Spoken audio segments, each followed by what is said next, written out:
अस्सलाम वालेकुम नाजरीन, कैसे हैं आप? उम्मीद करता हूँ कि खैरियत से होंगे। मैं हूँ हकीम आबिद उस्मान। आप देख रहे हैं मेरा यूट्यूब चैनल आबिद दवाखाना।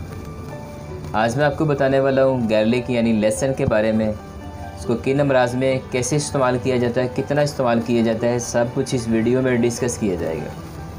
लेकिन आगे जाने से पहले जो मेरे चैनल पर नए हैं वो चैनल को सब्सक्राइब कर लें और बेल आइकन को प्रेस कर लें ताकि नए आने वाली वीडियो आपको बर वक्त मिलती रहे और आप उससे फ़ायदा हासिल करते हैं। लहसुन को बहुत से अमराज में इस्तेमाल किया जाता है।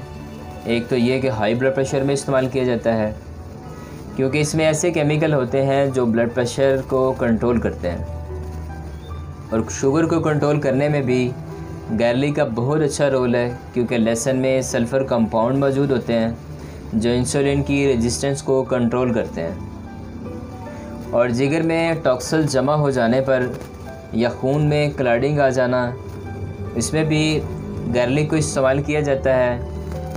गार्लिक को इस्तेमाल करके हम अपने लीवर को बेशुमार अमराज से बचा सकते हैं और जिस्म में खून के बहाव को बेहतर बनाने के लिए गार्लिक का इस्तेमाल ज़रूरी है।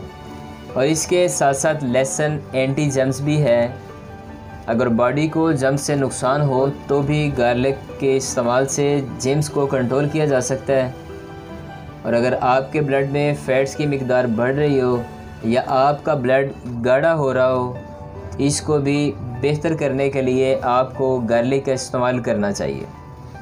बाज़ मरतबा जिस्म के मुख्तलिफ़ हिस्सों के मसल्स फड़फड़ाना शुरू कर देते हैं या वाइब्रेट करना शुरू कर देते हैं। अक्सर ये वजह ब्लड सर्कुलेशन के कम होने से होती है। इसको भी बेहतर करने के लिए थोड़ा अर्सा तक गार्लिक का इस्तेमाल ज़रूर करें। और गार्लिक को आप जोड़ों के दर्दों के लिए, फालिज और लकवा के लिए भी इस्तेमाल कर सकते हो। गार्लिक को तेल में जला के जोड़ों के दर्दों पे अप्लाई कर सकते हो, यानी लेप कर सकते हो। और इसके अलावा नमूनिया में, चेस्ट इन्फेक्शन में सीने पर हल्का उसका लेप भी कर सकते हो। ये फ्लू, नज़ला, ज़ुकाम और इसकी स्टीम दे सकते हो सारे अमराज में। इसके अलावा जिन लोगों को तीली का बढ़ जाना या तीली की सोजन जैसा मर्ज़ हो तो इनको चाहिए कि 20 ग्राम लहसुन का पानी निचोड़ लें, 20 ग्राम घी उसमें शामिल कर लें और उसमें 10 ग्राम गुड़ शामिल करें और 10 ग्राम गंदम का आटा शामिल करें। मिक्स करके हरीरा बन जाएगा ये। तो पहले 1 कप या 1 गिलास पानी का पी लें, फिर उसके बाद इस हरीरे को ऊपर से पी लें। तीली के अमराज को बहुत ही फ़ायदेमंद है। गार्लिक के 2 या 3 तुरियाँ और सुबह पानी से भी इस्तेमाल की जा सकती हैं। इसका पाउडर बना के भी इस्तेमाल किया जा सकता है। और बाज़ लोग गार्लिक का इस्तेमाल इसलिए नहीं कर सकते क्योंकि इसकी बू तेज़ होती है, क्योंकि इसमें सल्फ़र की मिकदार ज़्यादा होती है, इस वजह से इसकी बू तेज़ होती है। गार्लिक के इस्तेमाल से हमारा दिल सेफ़ और मजबूत होता है और हमारी बॉडी में बेशुमार बीमारियों के ख़िलाफ़ लड़ने की इम्यूनिटी पैदा होती है। इसलिए जो लोग गार्लिक का इस्तेमाल नहीं करते उनको भी इसका इस्तेमाल ज़रूर करना चाहिए ताकि लोग तंदुरुस्त और तवाना रह सकें।